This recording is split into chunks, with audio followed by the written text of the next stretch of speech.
Hi, this is Vicki with Learning Home Volunteers, and welcome back to our learning session on pumpkins and Hispanic Heritage Month. Did you and your little one enjoy the painting and the papel picado? How are your decaying pumpkins looking? Ours is super moldy. Well, this week we are going to finish our exploration of traditions celebrated in different Hispanic countries by making some marigold garlands and doing some face painting, making pan de los muertos, and making a warm drink atole. I'm excited about it. Well, marigolds are actually used throughout the world for days of celebration and importance. In India, they're used at weddings, birthdays, even funerals. And in the Day of the Dead celebration, they're often seen as garlands on the offering. It is thought that the scent of the flowers draw the souls to their family homes. Now, obviously, we don't have any real flowers to make garlands with, but we could certainly make them out of paper. In your box, there will be a bag with pieces of yellow and orange tissue paper, a needle, and a piece of twine. You want to take a sheet of tissue paper and have the child ball them up, and then, but not too tight.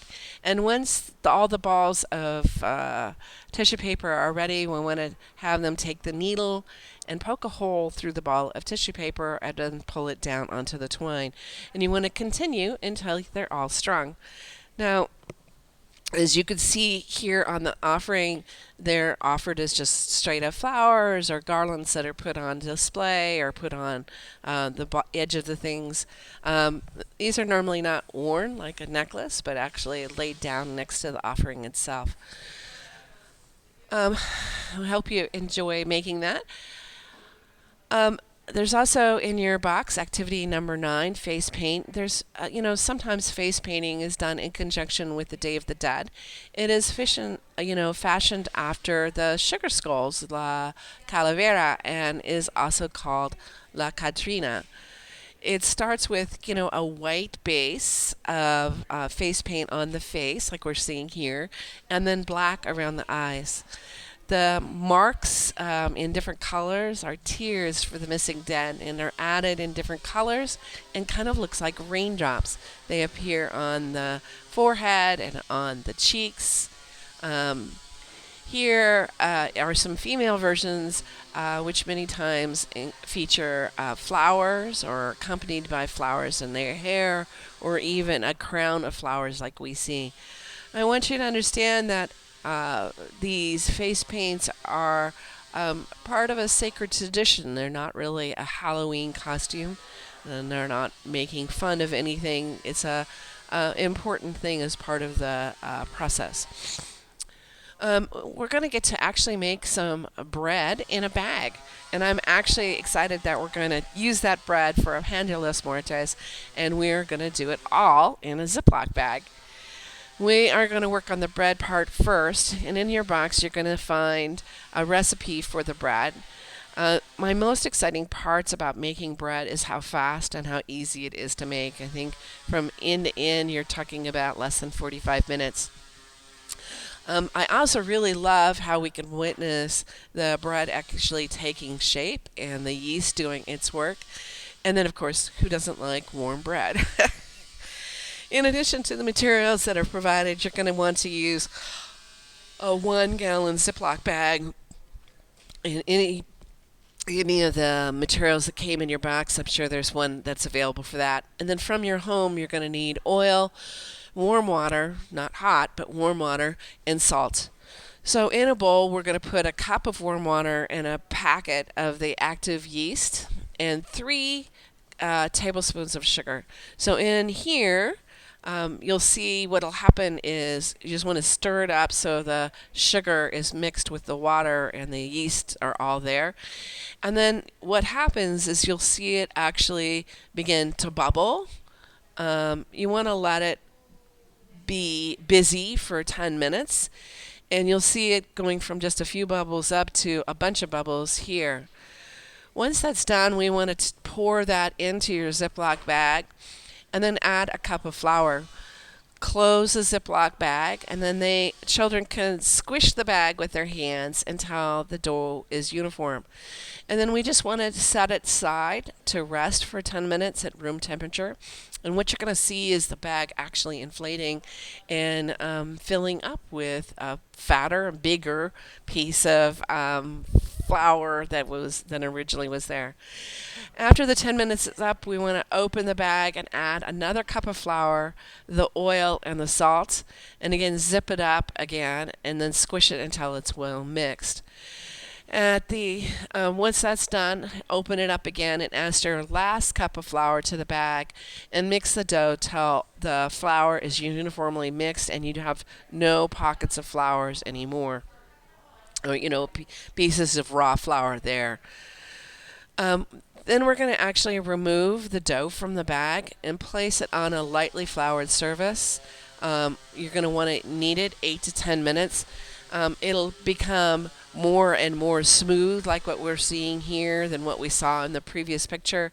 You want to put it on a greased pan, cover it with a towel, and set aside for 30 minutes while it actually rises.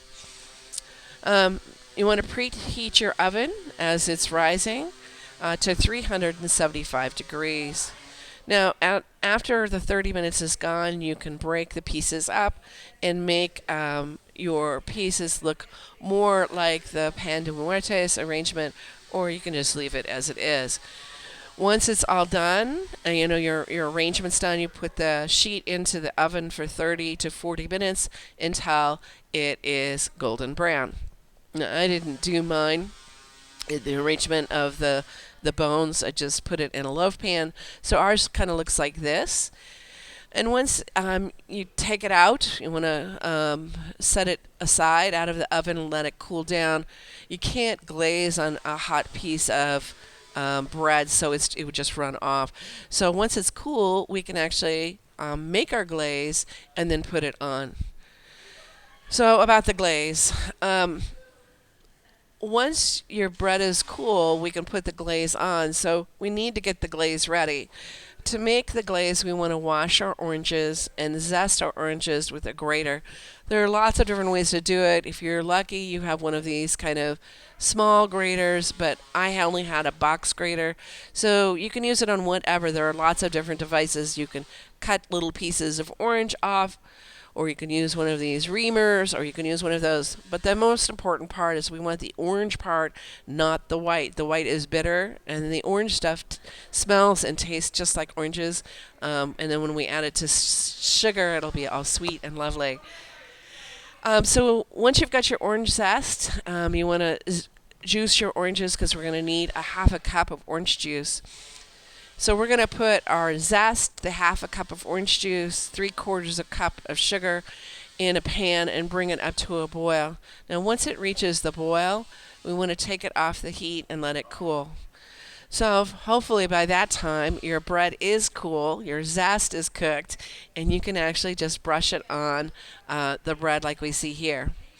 Now the bread is typically served with a warm drink. But you can cut it up and serve it with butter, or if you want to have the warm drink, go on and make our atole, which is next. So this is activity number 11. Atole actually can be made in many different flavors. We're going to make vanilla. We have provided you with a masa harina and the piloncillo, which is like brown sugar. But from your kitchen, we're going to need a pan, 3 cups of water, a cup of milk, a grater again because we need to grate the sugar, and then a teaspoon of vanilla extract.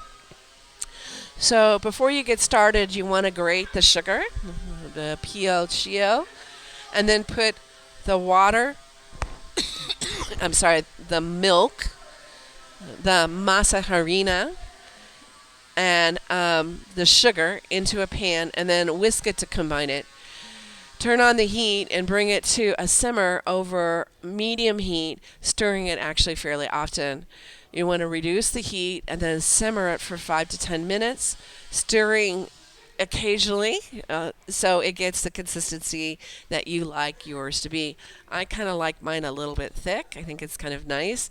Once it's gotten that consistency that you like, you want to remove it from the heat, whisk in the vanilla, and serve it hot or warm. If you want to let it cool down a little one for the littles.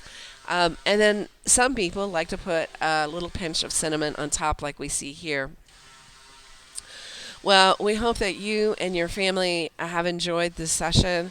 I certainly enjoyed all the special treats that we got to try out while celebrating Hispanic Heritage Month. Next session is all about 3 special animals, and we're excited to get those out to you soon. Thank you so much for participating. Please make sure to post up your breads. We can't wait to see that, and certainly your atole. And see, I'd love to hear how your children, whether they enjoyed it or not. Thank you. I'll see you next session.